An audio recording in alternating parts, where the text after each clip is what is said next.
Por favor, si es tan amable, vayamos a Job, capítulo 31.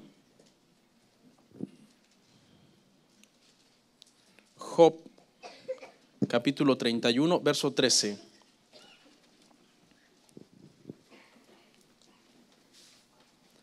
Estemos en pie un minutito, hermanos, para leer.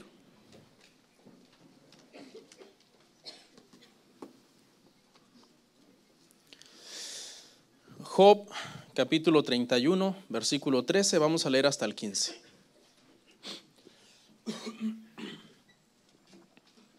¿Lo encontró? Dice la palabra del Señor: si hubiera tenido en poco el derecho de mi siervo y de mi sierva, cuando ellos contendían conmigo, ¿qué haría yo cuando Dios se levantase? Y cuando Él preguntara, ¿qué le respondería yo? El que en el vientre me hizo a mí, ¿no lo hizo a Él? ¿Y no nos dispuso uno mismo en la matriz? Pregunta Job. Vamos a orar. Señor, te damos toda la gloria, toda la honra en este momento, Padre Santo. Reconocemos tu santidad, Señor, y tu poder. Gracias, Señor. Nosotros creemos en ti, creemos en tu palabra, Señor. Gracias, Padre Santo. Purifica las intenciones de nuestro corazón del por qué estamos hoy aquí. ¿Por qué? ¿Por qué estamos hoy aquí? En mi caso, Señor, que no sea para predicar, porque es mi trabajo y porque la iglesia me sostiene por este trabajo. Eso no serviría. En mi caso, que sea, Padre, por amor a tu palabra, por amor a las almas, por amor a ti, por un celo por las cosas sagradas, Padre. Y en el caso de mis hermanos, que sea, Padre, no por religiosidad, no por costumbre, sino porque vienen con hambre y necesidad, Señor, de tu palabra. En Cristo Jesús. Amén. Pueden sentarse, hermanos.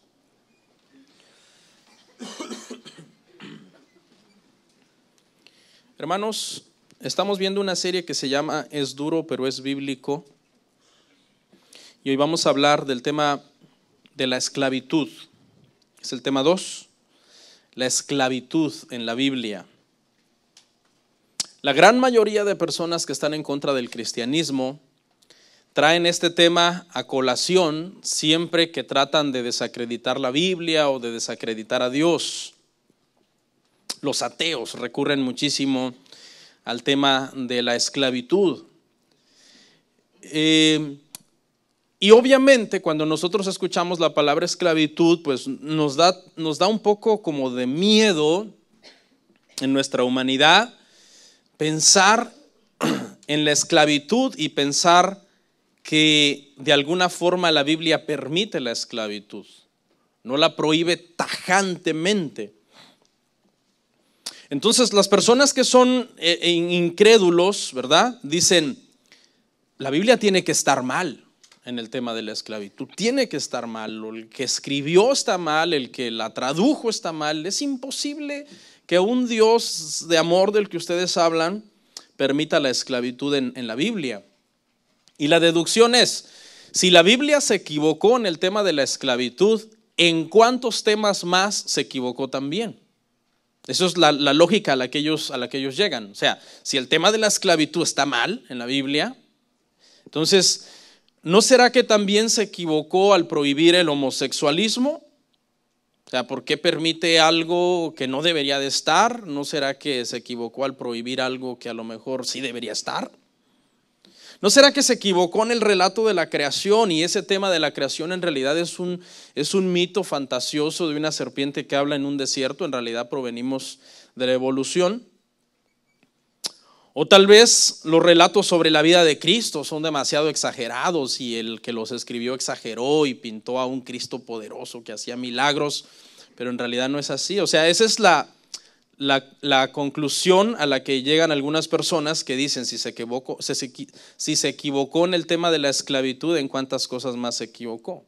Ahora, nosotros, hermano, debemos aclarar que cuando hablamos de esclavitud en la Biblia, no se está hablando de la esclavitud que inmediatamente viene a nuestra mente. Cuando usted oye la palabra esclavo, inmediatamente salta a su mente un tema racial, inmediatamente. También abuso, viene a la mente de usted quizás espaldas laceradas por un látigo, violaciones, tortura, crueldad, del tipo de esclavitud que hubo acá en los Estados Unidos hace unos 2-3 siglos. La razón por la que hubo una guerra civil entre el norte y el sur fue el tema de la esclavitud. Miles y miles y miles de personas murieron por el tema de la esclavitud. Y ese es el problema, que inmediatamente cuando nosotros concebimos esas imágenes de ese tipo de esclavitud en nuestra mente, queremos reprobar también la esclavitud de la que habla la Biblia. Pero tenemos que aclarar, hermanos, y de eso va a tratar todo este tema, aunque al final vamos a desembocar obviamente en un mensaje espiritual para todos nosotros, que esa esclavitud que viene a la mente, que usted tiene ya conceptos preconcebidos acerca de la esclavitud, no es para nada la esclavitud de la Biblia. Es una esclavitud completamente diferente, y trataremos a lo largo de los siguientes minutos de presentar una defensa apologética acerca de por qué vemos en la Biblia el tema de la esclavitud. Cuando utilizamos la palabra esclavo, hermanos, en la Biblia realmente también se podría utilizar la palabra sirviente o la palabra criado de una forma indistinta. No es la imagen esa que viene a nuestra mente de una persona de color atado, golpeado, lacerado, torturado, no. La imagen que debería de venir a nosotros cuando hablamos de la esclavitud bíblica es de un sirviente, de un criado, de una persona que por las siguientes razones que vamos a ver hoy estaba como siervo de un señor, de un hacendado, de un rico, de un amo, de alguien que tenía derechos sobre él. Pero vamos a ver qué fue lo que dijo Job, porque este verso, hermanos, de Job nos va a aclarar mucho el tema de la esclavitud. Y la primera parte dice: si yo hubiera tenido en poco el derecho de mis siervos. Usted se recuerda, hermanos, que Job era un hombre muy rico. Era hacendado, tenía ganados, tenía muchísimos criados y tenía muchísimas criadas. Y no era en sí, era necesario, porque tenía muchos bienes y necesitaba de todas estas personas para que le ayudaran en todas las labores de sus negocios, de sus casas, de sus cosechas. Pero también recordamos, hermanos, que Job era un hombre recto y temeroso delante de Dios. Entonces la contradicción es: ¿por qué Job tenía siervos si era temeroso de Dios? Porque recuerde que le estoy diciendo que la palabra siervo, la palabra esclavo la podemos usar indistintamente en este caso. Sería la misma pregunta que yo le haría a alguien que tenga una empresa: ¿por qué tiene usted trabajadores? ¿Está usted mal por tener trabajadores? No. Se tiene siervos, se tiene criados, se tiene trabajadores cuando se necesitan para que se desarrolle el trabajo. Pero Job está diciendo: yo no abusaré de los derechos de mis siervos. ¿Por qué? Porque dice: se va a levantar Dios contra mí, ¿y qué le voy yo a responder a Dios? ¿Qué cuentas le voy a dar yo al Señor sobre cómo yo estoy tratando a mis esclavos? Para utilizar esa palabra específicamente, Job tenía esclavos. Pero el trato que Job le daba a sus esclavos estaba basado en el temor que él tenía del Señor, porque él sabía que el Señor le iba a pedir cuentas por cómo trataba a sus esclavos, por cómo trataba a sus siervos. Y luego Job dice: el que me hizo a mí, ¿no lo hizo también a él? O sea, Job le está dando una dignidad al criado, al esclavo, una dignidad a la imagen de Dios. Job está diciendo: yo podré ser rico y podré ser el amo, fui hecho a imagen de Dios y él podrá ser mi sirviente, pero él también fue hecho a la imagen del Señor. O sea, no importa la raza, no importa el color, no importa el idioma, no importa la estatura, no importa si es hombre, si es mujer, si es anciano, si es niño. Todos los seres humanos fuimos hechos a la imagen de Dios. Y por lo tanto eso nos pone en dos niveles. En primer lugar, eso nos dignifica toda la raza humana. No debe haber racismo. En el cristianismo no debe existir el racismo. Porque a ciencia cierta solamente existe una raza en la tierra, hermanos, es la raza humana. Solamente que venimos en diferentes colores, en diferentes tamaños y a veces hasta en diferentes formas, pero todos somos humanos. ¿Ok? Entonces, en ese nivel de hablar de razas, todos somos iguales. Cuando usted va caminando por la calle y usted ve a una persona muy diferente de usted y usted dice, oh, qué diferente es esta persona de mí. En realidad esa persona también son descendientes de Adán y Eva. Todos tenemos en común como padres a Adán y a Eva. La Biblia lo ha dicho desde un principio y últimamente la ciencia también ha comprobado eso, que toda la raza humana proviene de una sola pareja que existió, según ellos, hace miles y miles de años en África. Pero también, escuche, por un lado nos dignifica a todos, pero por otro lado nos pone al mismo nivel en cuanto al pecado. Por cuanto todos pecaron y todos están destituidos de la gloria del Señor. Pobres, ricos, blancos, negros, amarillos, altos, bajos, gruesos, delgados. Todos son ¿qué? Pecadores, destituidos de la gloria del Señor.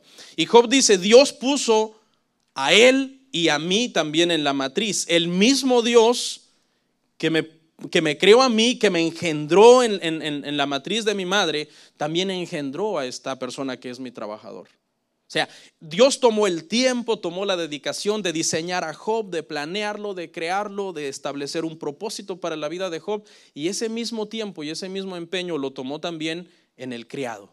Dios también lo diseñó, lo planeó, le dio un propósito. Y en su providencia cuida de que ese propósito se cumpla en la vida de ambos. Y Job está meditando, si esta es una criatura del Señor, yo no puedo abusar de esta persona. No debemos de ser racistas nosotros, ¿ok? No importa si usted es de un país muy pagano y la otra persona es de un país muy religioso, ambos son descendientes de Adán y Eva. No importa si uno es rico y otro es pobre, ambos son descendientes de Adán y Eva. No importa si uno es de un color y otro es de otro color, ambos son descendientes de Adán y Eva. La pregunta es, ¿condena la Biblia la esclavitud? No hay un versículo en toda la Biblia, desde Génesis hasta Apocalipsis, un versículo que diga, no tendrás esclavos. O un versículo para Israel específicamente que le haya dicho, no permitirás la esclavitud en el país porque nosotros somos una nación diferente de las demás naciones. Le dijo otras cosas como no te harás imágenes ni dioses ajenos, no codiciarás la mujer de tu prójimo, y le dio muchas enseñanzas con respecto a las cuales Dios no quería que fueran como el resto de los pueblos. Pero con respecto a la esclavitud no hay un versículo específico que le haya dicho, ustedes por ser una nación santa no tendrán esclavos. Entonces, sin embargo, hermano, aunque todos los seres humanos son iguales delante del Señor, Dios no condena específicamente en un versículo la esclavitud. Sin embargo, da muchísimas instrucciones sobre cómo se debe de tratar a los criados, a los siervos. Vamos a leer Efesios 6:9. Dice, y vosotros amos, haced con ellos lo mismo, dejando las amenazas, sabiendo que el Señor de ellos y vuestro está en los cielos. Y que para él no hay acepción de personas. No hay acepción de personas. Aquí lo que está diciendo el apóstol a los hermanos de Éfeso es, tanto el que es el jefe, el dueño de la hacienda, como el que es su empleado, si ambos son cristianos, o sea, ambos tienen exactamente la misma dignidad en ese sentido espiritual. Ambos son hijos de Dios, al mismo nivel. El que es el amo no es más hijo de Dios que el que era el esclavo. El esclavo también era hijo de Dios. Ahora, pregunta, ¿la esclavitud era la perfecta voluntad de Dios? No. La esclavitud es el resultado del pecado. Porque todas las cosas que nosotros vemos que pasan en este mundo, las cosas malas que pasan en este mundo, no son la perfecta voluntad de Dios, pero Dios las permite. Por ejemplo, un tsunami, una tormenta, los asesinatos, las guerras, las violaciones.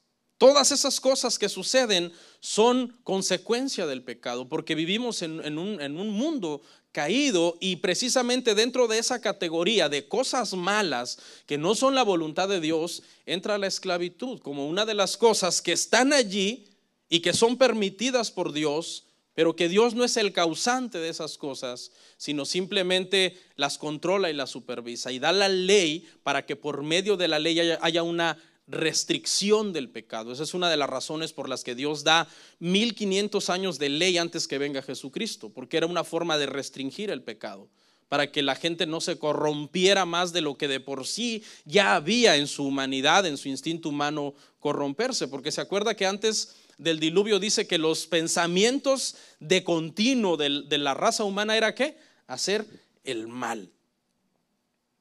Y ese pensamiento vino a raíz de la caída, a raíz de que Adán cae y nosotros heredamos todo ese pecado.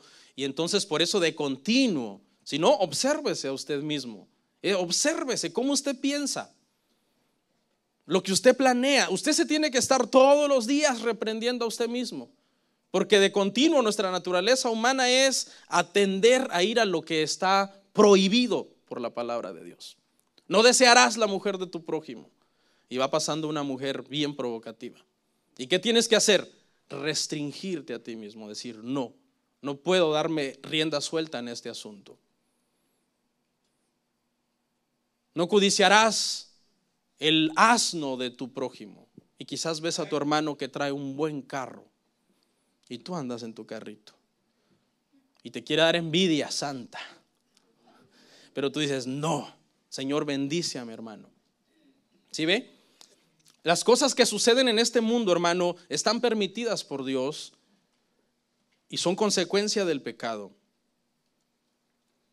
La Biblia permite la esclavitud, pero en ningún momento la promueve, sino que la controla, trata de controlar esa situación que ya existía. Acuérdense, hermanos, que la esclavitud ya existía antes de que la Biblia se escribiera. Ya existía la esclavitud. La esclavitud existió antes de que la Biblia se escribiera y después que la Biblia se escribió.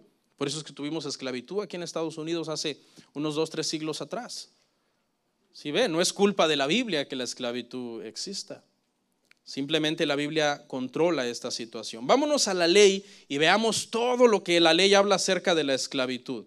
La semana pasada, hermano, cuando comencé esta serie dije que en la ley el amo podía golpear a su siervo y podía pegarle y podía quizás hasta matarlo si no moría 2 días.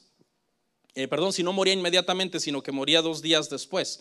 Pero acuérdese bien lo que dije que podía, no que debía. Son 2 cosas diferentes. Podía, cualquiera puede hacer algo, pero eso no significa que sea lo que la ley manda. La ley no manda a golpear a los siervos, sino que controla eso. De la misma manera que, por ejemplo, un padre le pega a un hijo. ¿Quién de ustedes alguna vez no ha venido con vara y con disciplina y azota al niño o al muchacho? Porque el alma de los hijos, de los niños, de los muchachos es rebelde y hay que, por medio de vara, dice la Biblia, que hay que hacerlo razonar. ¿Cuántos de ustedes, entonces, si usted siendo el padre biológico de su hijo algunas veces le disciplina con vara, ¿por qué nos vamos a sorprender si en algunas ocasiones un israelita venía y disciplinaba con vara a uno de sus esclavos que estaba siendo rebelde? Y alguno podría decir, no, pero es que eso va en contra de los derechos humanos. Pero es que usted no ha entendido todo el concepto de la esclavitud. Antes de saltar a esa conclusión, primero quiero que entienda todo el concepto de la esclavitud en la Biblia. Por ejemplo, mire, el esclavo era propiedad del amo, pero no era una propiedad como para hacer con él lo que quisiera. No, era una propiedad también para cubrirlo y protegerlo. Vamos a ver en Éxodo 21, 20. Era amo, pero no le daba derecho a ser injusto. Éxodo 21, verso 20 al 21 dice: y si alguno hiriere a su siervo o a su sierva con palo y muriere bajo su mano, será castigado. ¿Sabe cuál era la pena de castigo por matar a tu esclavo? Muerte. Tú tenías que ser asesinado si tú matabas a tu esclavo y a tu esclava o a tu esclava. ¿Ok? Mas si sobreviviere por 1 día o 2, no será castigado. Eso fue lo que le estaba yo explicando la semana pasada. cómo Dios controla esta situación. ¿Por qué? Porque es de su propiedad. O sea, Dios lo permitía. Dios no mandaba a los amos, denle una paliza a sus esclavos. No, pero los amos, ejerciendo el mismo derecho que tú como padre biológico de alguien ejerces y lo disciplinas, ejercían ese mismo derecho también sobre sus esclavos, porque los esclavos pasaban a ser parte de su familia, como hijos. Los esclavos prácticamente pasaban a ser hijos de los amos. ¿Qué más?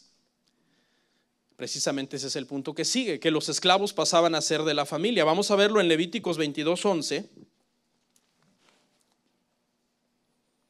Y como parte de la familia, los esclavos tenían muchos privilegios. Muchas veces era mejor ser esclavo que ser libre en esta época. Mas cuando el sacerdote comprare algún esclavo por dinero, éste podrá comer de ella, así como también el nacido en su casa podrá comer de su alimento. O sea, los esclavos tenían derecho a una de las cosas más sagradas y a las comidas más sagradas de un sacerdote si el sacerdote le había comprado. El esclavo no se sentía como un extraño cuando era comprado. El esclavo se sentía bienvenido, se sentía parte de una familia. Ya no estaba solo, ya no estaba abandonado. Era tomado en cuenta. El esclavo tenía un día de descanso por ley, un día de descanso por semana. ¿Usted tiene un día de descanso? A veces hasta más. Hay unos que agarran el mes. Pero bueno, vayamos a que usted tiene un día de descanso. ¿Y qué? ¿Usted descansa un día porque es esclavo? No, porque usted quiere descansar. Hay gente que no lo descansa y en su afán trabaja los 7 días para ver si hace más dinero. Está peor que los esclavos de esta época. Los esclavos de esta época era por ley que tenían que descansar un día. Vayamos a verlo, Deuteronomio 5:14. Mas el séptimo día es reposo a Jehová tu Dios. Ninguna obra harás tú, ni tu hijo, ni tu hija, ni tu siervo, escuche, ni tu sierva. Ahí están los esclavos. Ni tu buey, ni tu asno, ni ningún animal tuyo, ni el extranjero que ya está dentro de tus puertas, para que descanse tu siervo y tu sierva como tú. Y lo vuelve a recalcar al final. ¿Por qué? Porque nuestra naturaleza pecaminosa, ¿qué tiende, hermano? A abusar. Nosotros tendemos a abusar. Si nosotros no nos restringimos, nosotros abusamos. Hay padres que abusan de sus hijos biológicos y les ponen cargas desmedidas. Algunas veces les he preguntado a algunas hermanas que tienen hijos y les he dicho: hermana, ¿a usted le gustaría tener más hijos? Y antes que ella responda, contesta a su hijo, su hija adolescente: no, ya no. ¿Por qué? Es que yo los cuido. Es tremendo, a veces hasta en eso necesitamos nosotros sabiduría, hermanos. Hay padres que le dan rienda suelta, ¿cómo no? De todas las semanas, un día libre para comer bien, porque era día de fiesta, había comida en exceso, para dormir bien.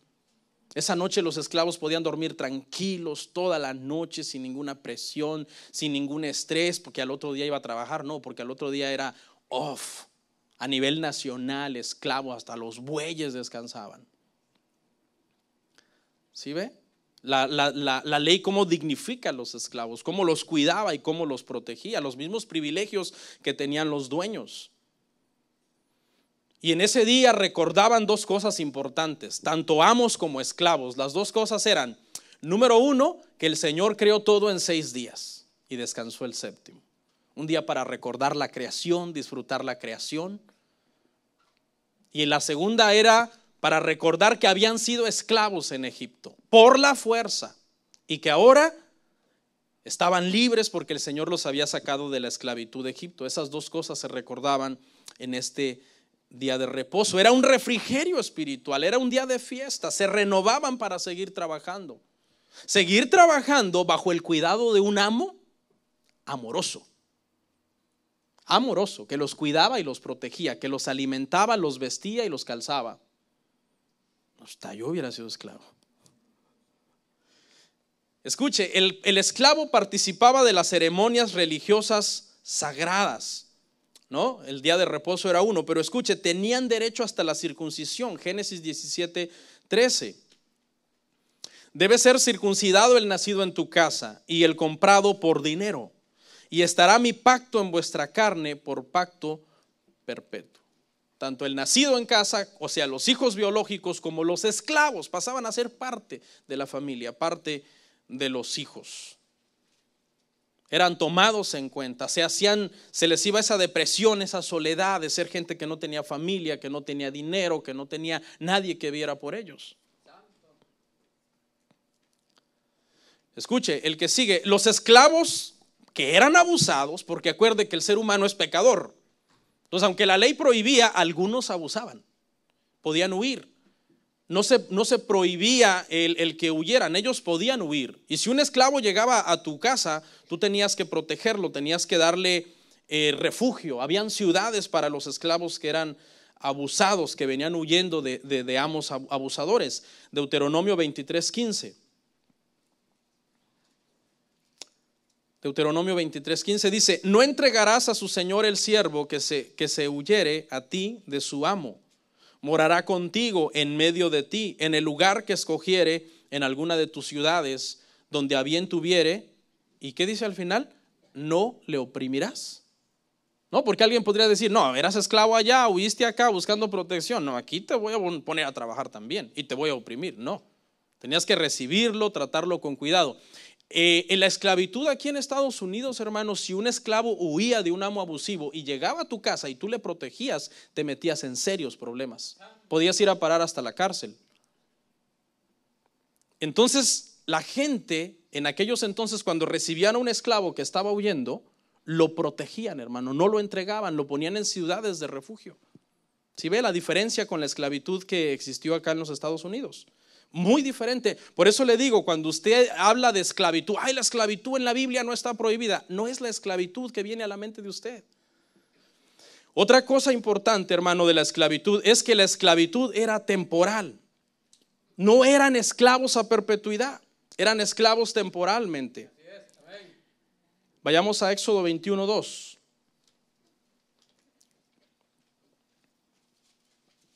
Dice: si comprares siervo hebreo, 6 años servirá, mas al séptimo, ¿qué? Saldrá libre de balde. Es decir, no se le imponía ninguna carga. No se le decía, mira, si tú quieres salir libre, tú tienes que hacer esto, tienes que hacer lo otro. No, se cumplía el tiempo y salía libre. La gente se hacía esclavos, hermano, porque tenía deudas. Por eso se hacían esclavos. Tenían una deuda con el amo y la forma de pagarle era por medio de su servicio. Pero cuando se cumplían los 6 años, escuche, la deuda se hubiera pagado en su totalidad o no, él tenía que salir libre. Por eso dice de balde, porque el amo no le podía decir, ya se cumplieron los 6 años, pero solamente me has liquidado el 50% de la deuda, por lo tanto no puede salir. No, 6 años era la ley. Se cumpliera la deuda, se terminara de pagar el total de la deuda o no, la persona salía libre a los 6 años. 7. El esclavo, hermanos, recibía regalos cuando era liberado. O sea, era un día de fiesta el día de la liberación, cada 6 años. Esos regalos el amo se los daba para que él tuviera con qué sostenerse, con qué mantenerse, mientras ya no estaba bajo el cuidado del amo. Porque prácticamente para algunos esclavos que llegara el día de la liberación no era una buena noticia, más bien era un problema. ¿Y ahora qué voy a hacer? Deuteronomio 15:12, leemos hasta el 14 y dice: escuche, si se vendiere a ti tu hermano hebreo o hebrea y te hubieres servido 6 años, al séptimo le despedirás libre. Y cuando lo despidieres libre, no le enviarás con las manos vacías. Le abastecerás liberalmente de tus ovejas, de tu era y de tu lagar. Le darás de aquello en que Jehová te hubiere bendecido. Los esclavos se iban con cosas, con ovejas, con comida para poder ellos sobrevivir, y todo eso era gratis. Esto habla de la gracia que los esclavos recibían después de su servicio. Y lo que decía yo, el 8º punto y último, escuche, la esclavitud no era por raza. Hasta un hebreo podría ser esclavo de otro hebreo. Era una cuestión de estatus económico, no tenía que ver con raza. Aquí en Estados Unidos ese fue el gran problema, que los blancos oprimían a los negros y la esclavitud fue más un tema de racismo que un tema de estatus económico. ¿Okay? Entonces, Esto es bien importante que nosotros lo aclaremos. Vayamos a Levítico 25:47. Dice: si el forastero o el extranjero que está contigo se enriqueciere, y tu hermano que está junto a él empobreciere, y se vendiere al forastero o extranjero que está contigo, o alguno de la familia del extranjero. La gente se vendía a causa, hermano, de la pobreza. ¿Ok? O sea que cuando una persona se endeudaba y llegaba a ser tan pobre que ya no podía sostenerse ni a sí mismo, tenía dos opciones: venderse a un señor rico que lo pudiera redimir prácticamente, que lo pudiera comprar, o morirse de hambre. ¿Usted qué hubiera hecho? Pues la segunda opción. Perdón, la primera, no, morirse de hambre no. Bueno, que a algunos no les caería mal, ¿no? La primera opción, ok, allá hay una persona rica, pues ¿cómo voy a morir de hambre? Me va a adoptar, me va a dar de comer, me va a cuidar, me va a proteger. A los 6 años salgo libre, me da regalos, puedo rehacer mi vida. Y cuando la persona era liberada de su esclavitud, no quedaba con esa estigma de tú fuiste esclavo. No había ese señalamiento, tú fuiste esclavo, como lamentablemente sigue habiendo el día de hoy todavía, hermano. Aquí en Estados Unidos el racismo sigue por ahí disfrazado, y todavía hay personas a estas alturas del partido que creen que nunca debió de haber habido esa liberación, sino que por su color están marcados y deberían de seguir siendo esclavos. En aquel entonces no. Un esclavo salía libre, no era una cuestión racial, se integraba a la sociedad y llegaba a ser un ciudadano como cualquier otro ciudadano en el país. La razón por la que la gente se hacía esclavos era por una cuestión de pobreza. ¿Se acuerda de aquella viuda que ya murió su esposo y su esposo la dejó endeudada? Y entonces el profeta le dice: ¿qué estás haciendo? Y ella dice: estoy recogiendo leña para cocer unos panes y dejarnos morir, y seguramente el acreedor va a venir a traer a mis hijos y se los va a llevar. Era una forma de pagar la deuda, pero era una forma legítima y legal, permitida. ¿Okay? A los 6 años esos muchachos podían salir de esa esclavitud, pero esos 6 años vivieron bien, fueron tratados bien y pagaron la deuda, y no se murieron de hambre, porque si no, de lo contrario se hubieran muerto de hambre. La Biblia no permitía que alguien se hiciera esclavo tan fácil. Había leyes para los pobres también. Los pobres tenían leyes especiales. Por ejemplo, cuando un rico recogía sus cosechas, era una ley que tenía que dejar excesos, algunas, ¿cómo se llama? Sobras de su cosecha. Esos eran para los pobres. Si el rico venía y recogía todo y no dejaba absolutamente nada de rebusco, como se llamaba, eso estaba penado. Eso hablaba de la avaricia que había en el corazón de este rico. No, él cuando recogía su cosecha, intencionalmente dejaba un poquito por acá, ¿no? Si era milpa, ¿no? Unas milpas por aquí, otras por allá, otras mazorcas por allá. Si era trigo, si era lo que fuera, cualquier grano que había cosechado. Pensando en ¿quiénes? En los pobres. Pensando en que los pobres no se hicieran esclavos tan fácil, a menos que definitivamente fuera un caso extremo. O sea, la esclavitud era el último recurso prácticamente. La ley los protegía. Los sacrificios para ellos también eran diferentes de los que sí podían. Una mujer que daba un hijo y tenía medios tenía que ofrecer una oveja o un cabro.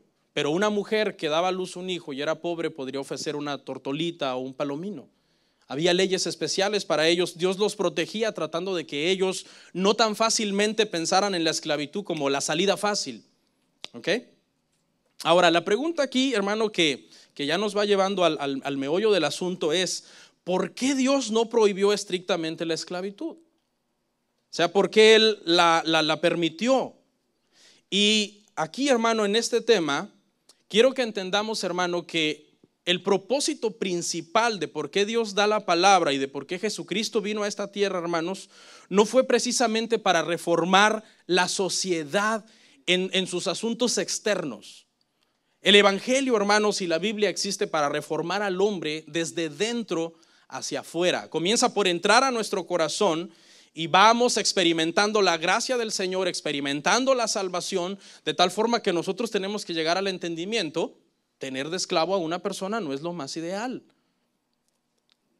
Si ve, la reforma comienza desde dentro hacia afuera en nosotros. Mire, la época, hermano, en que la esclavitud estaba de lo peor fue la época en que Jesucristo vino, hace 2000 años. El imperio romano, hermanos, tenía esclavos por todo el mundo. Y era cruel, hermano. Había una crueldad, hermano, que los podían matar por cualquier cosa. Si rompía un vaso el esclavo, era suficiente para que un romano pudiera matar a un esclavo. Los torturaban, los apaleaban, los azotaban, los condenaban a trabajos forzados, los marcaban con un hierro candente prácticamente como animales y por cualquier cosa los crucificaban. ¿Usted se acuerda qué esclavo crucificaron y que nos dio vida por medio de su muerte? Jesús.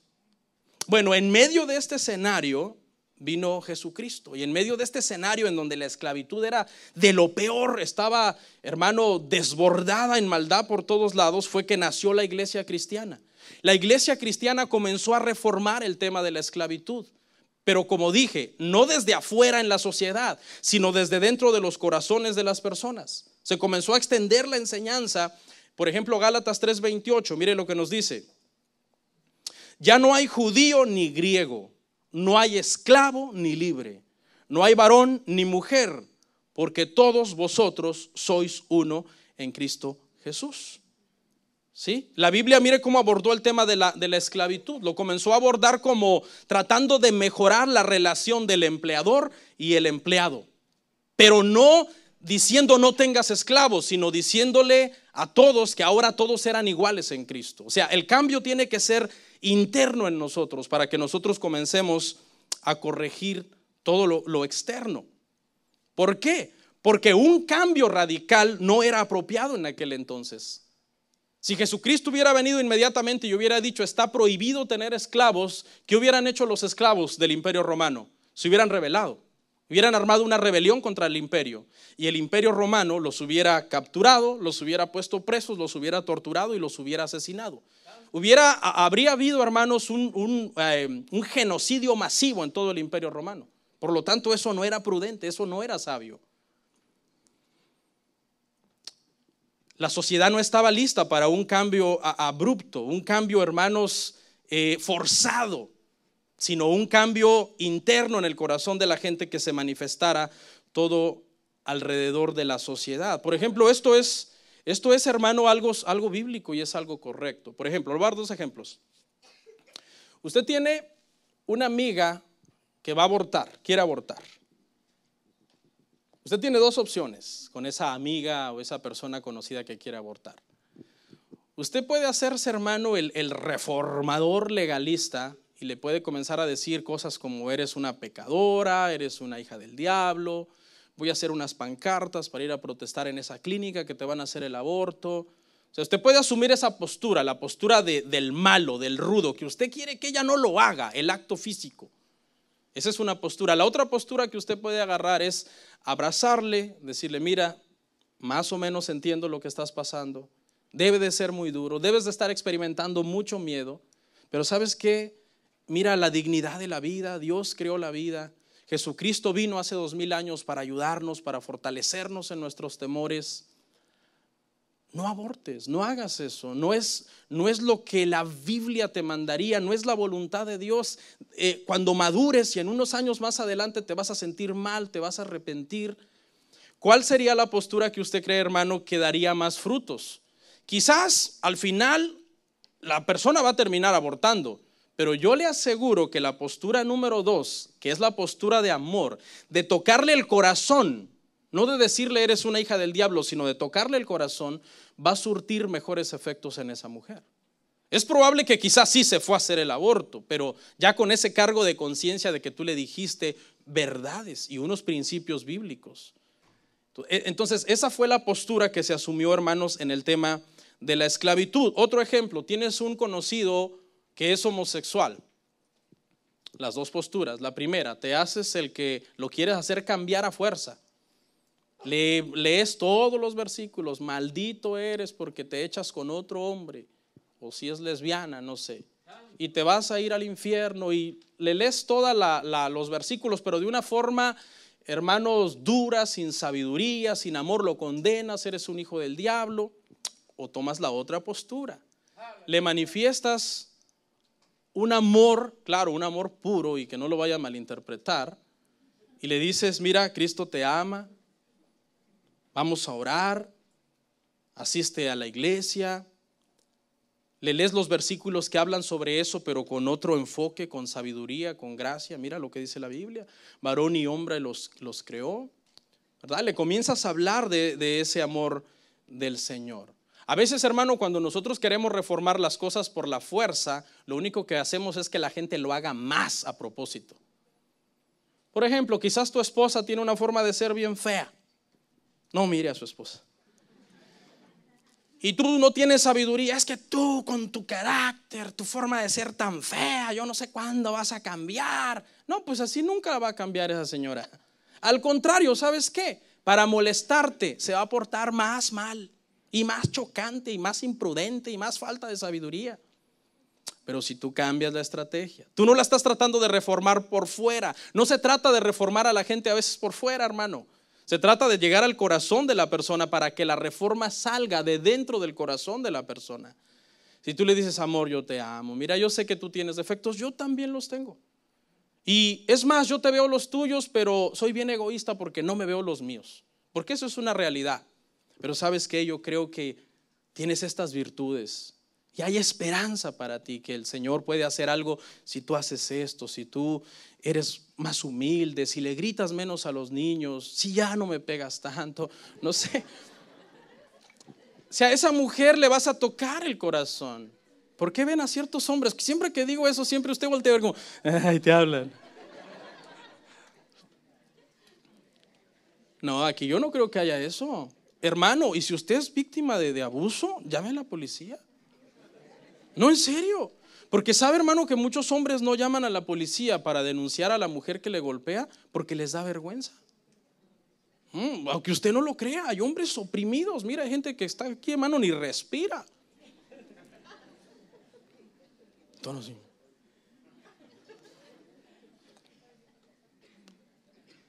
Mucha gente le pasa esto, hermano, con el tema de la ropa. A fuerza quieren reformar a la gente por fuera. Hermana, vístase decente, parece una prostituta. Y utilizan palabras que, wow. No, pues más feo se va a vestir esa señora.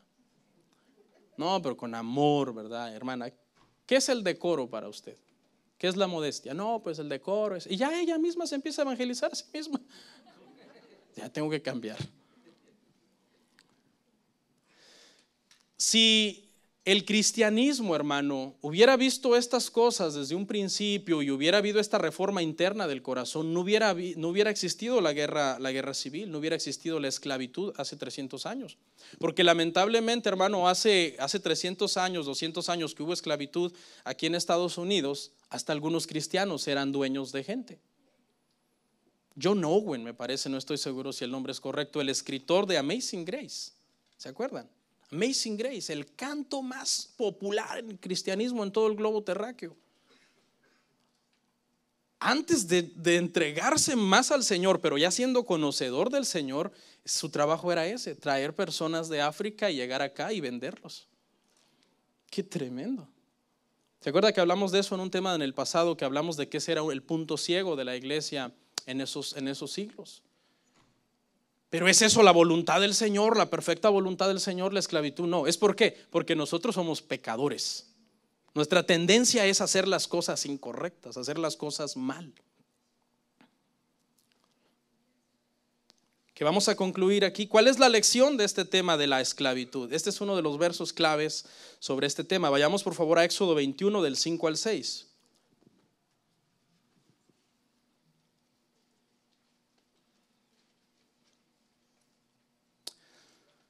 Aleluya, gracias Señor. Escuche, Éxodo 21 del 5 al 6. Y si el siervo dijere, yo amo a mi Señor, a mi mujer y a mis hijos, no saldré libre. Entonces su amo lo llevará ante los jueces y le hará estar junto a la puerta o al poste. Y su amo le horadará la oreja con lesna y será su siervo para siempre. ¿Sabe? Siempre que vemos, hermanos, en la ley cosas bien extrañas, uno se pregunta por qué estas cosas, y casi siempre había o hay una lección espiritual detrás de estas cosas. Por ejemplo, los sacrificios, hermano, que se ofrecían en el tabernáculo tenían que ser perfectos, pero en una, hermano, exageración de perfección. Por ejemplo, si se iba a ofrecer un cordero, hermano, el sacerdote lo tenía que inspeccionar de arriba abajo, que los ojos estuvieran simétricos, que al caminar caminara bien, que no fuera que ya se le fue una pata por allá, que fuera bonito, de que al verlo el sacerdote dijera, wow, esa tenía que ser una expresión de perfección. Al punto, hermano, de que hasta le revisaban sus testículos al sacerdote. Ok, también, o sea, ahí es donde quiero llegar ahorita, ese es el punto 2. También los descendientes de Aarón que tenían un testículo mayugado no podían entrar. Le voy a explicar por qué. Yo sé que usted se ríe porque nunca ha leído la Biblia, pero escuche,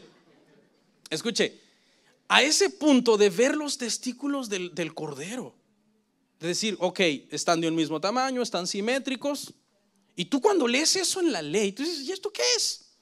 Hay un mensaje espiritual. Cuando tú llegues a un tema difícil en la ley, hay un mensaje espiritual. Es una sombra de una sustancia que había de venir. El caso de los sacerdotes también. Estaba prohibido que entraran si era enano, si tenía sarna, si era calvo, si tenía el testículo mayugado. Por eso es que usted se rió, pero yo es que yo para allá iba. Sí, o sea, y yo entonces que cuando leí esto digo, Señor, pero ¿qué es esto? Fíjese bien. Ambos hablan de Jesucristo. Tanto el sacrificio tenía que ser perfecto, porque Jesucristo es ¿qué? Perfecto, sin defecto, sin pecado, santísimo. Y el sacerdote o los descendientes de Aarón, que eran los herederos del sacerdocio, tenían que ser perfectos hasta en esas cosas extremas, íntimas, porque Jesús como sumo sacerdote también fue ¿qué? Perfecto. ¿Se acuerda cuando Jesús está en la cruz y él hace una expresión que dice consumado es? Esa expresión es la expresión griega telestai. Esa expresión es la expresión que usaba el sumo sacerdote cuando encontraba el cordero perfecto. Lo estaba inspeccionando y cuando decía telestai decía este es el cordero de la expiación. Por eso es que cuando Jesús está en la cruz y Jesús dice consumado es, el sacrificio es perfecto y ahora Él es el sumo sacerdote perfecto para interceder por nosotros. ¿Qué le parece? Todo lo que se esconde detrás de unas cosas extrañas que se permiten en la ley, una sombra de una sustancia que había de venir. Entonces, ¿cómo aplica esto de la esclavitud? Jesucristo es la sustancia de esta sombra. ¿Sabe por qué? Si usted se va a llevar algo de este tema, que a lo mejor alguien dijo, ¿qué tema tan raro? No aprendí nada hoy, aunque quizás sí. Lleves estas tres cosas, escuche la sustancia de esta sombra de la esclavitud en la ley. ¿Y por qué algunos se hacían esclavos por amor? Ya no era por pobreza, ya no era porque ellos dijeran, no, es que yo quiero ser esclavo para que me den de comer. No, ya era una cuestión de que amaban al amo. ¿Y por qué lo amaban? Porque era justo, porque era bueno, porque les había dado esposa. El amo muchas veces a los esclavos, hermanos, les daba esposa. Él tenía sus criadas ahí. Si él le quería, él le decía al esclavo, no me tocas a ninguna de mis criadas, Pero cuando él amaba a su esclavo, era bueno, hasta le buscaba una, decía, tú vas bien con esta se pareja contigo. Y le daba esposa. Y el esclavo se casaba con esta mujer y tenían hijos y eran una familia feliz en esa hacienda. Y entonces el esclavo decía, yo no me quiero ir de acá. Yo quiero ser esclavo de este Señor, pero ya no por el dinero, ya no por el cuidado, sino porque yo le amo. Yo quiero estar con Él. Es que si me voy lo voy a extrañar. Tan bueno que es esta persona. Y entonces el amo tomaba al hombre, lo llevaba, dice, delante de los jueces y le horadaban el lóbulo de la oreja, que era una marca de decir esclavo por amor. Ahora quiero aclarar esto, no hace que el otro domingo aparezcan todos los jóvenes aquí, ¿verdad? Esclavo por amor de Cristo, pastor. No, eso es una concupiscencia de la carne de usted, de quererse poner ahí sus aretes siendo hombre. Hay mucha gente que ya vieja y siendo hombres.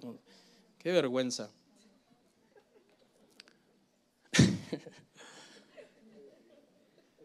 ¿Qué nos llevamos, pastor, de este tema? 3 cosas llévese. Y si no le gustó el tema, llévese por lo menos estas 3 cosas. Escuche, Jesús, siendo el amo del universo, no estimó el ser igual a Dios como cosa que aferrarse, sino que dice ahí en Filipenses 2:5 que se despojó de sí mismo y tomó forma de siervo. ¿Y siervo es qué? Lo mismo que ¿qué? Que esclavo. Y siendo semejante a los hombres, se hizo obediente hasta la muerte y muerte de cruz. ¿Obediente a quién? Obediente al Padre. O sea, Jesús hizo esclavo voluntariamente del Padre. Pero ¿cuál es el propósito, Jesús, que te hagas esclavo del Padre? Para que los que Él venía a comprar, cuando Él dijo consumado es, no seamos esclavos del pecado. ¿Por qué? Porque la Biblia dice claramente que antes de Cristo nosotros estábamos ¿qué? Vendidos al pecado. ¿Qué significa eso? Que el pecado tenía derecho sobre nosotros y nos hacía como quería. El pecado nos tenía oprimidos, atormentados, llenos de dolor. Así nos tenía. El pecado era un esclavo perverso, un esclavo abusador que hacía con nosotros lo que quería.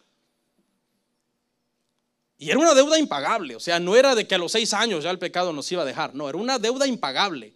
Cuando esa deuda era impagable y Jesús se hace esclavo por amor del Padre, al obedecerle, al venir a hacer sacrificio por nosotros, nosotros cambiamos de amo. ¿Por qué? Porque el nuevo amo le paga, por decirlo así, a nuestro amo que era el pecado. ¿Cómo le paga? Le paga cuando toda la ira de Dios, del Padre, se derrama sobre él a causa de nuestros pecados, y entonces somos liberados de ese amo perverso. Y ahora nosotros venimos a ser esclavos de Cristo. Pero no esclavos por la deuda, sino esclavos por amor. Porque nosotros le amamos a Él. Porque Él está siempre al cuidado de nosotros. Porque Él nos provee. Él nos viste, Él nos calza. Y aunque no lo hiciera, como dijeron los amigos de Daniel, nosotros le seguiremos adorando a Él. Porque Él nos ama. Él tiene cuidado de nosotros.